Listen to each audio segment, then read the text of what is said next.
isang araw. Ang unang ginagawa ay bumabangon at mag-iisip ng aking gagawin at mag-iisip ng aking iaalmusal.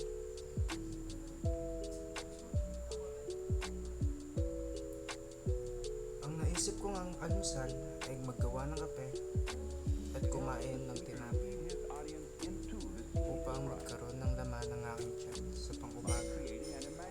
At ang sunod kong gagawin ay ako ay magliligo at mag-aayos upang maghanda para sa pagpasok sa eskwelahan.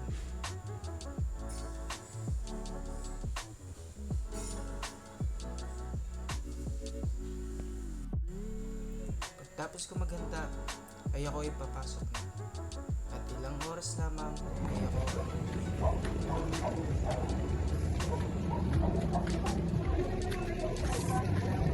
30 seconds. Pauwi na kami guys. Dito nga pala ang aking dormitoryo na aking inuuwian na malapit lamang sa aking eskwelahan na pinapasukan. At makikita nyo dito ang aking kwarto.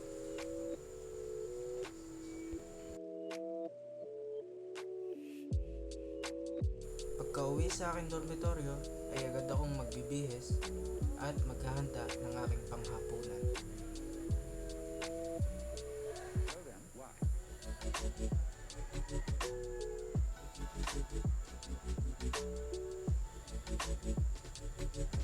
At pagdating ng alas 7 ay agad akong kumakain ng aking hapunan.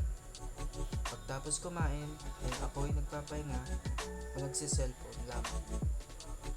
Pagtapos magpahinga ay agad akong naliligo at sa susunod ay ako ay mag-aaral na.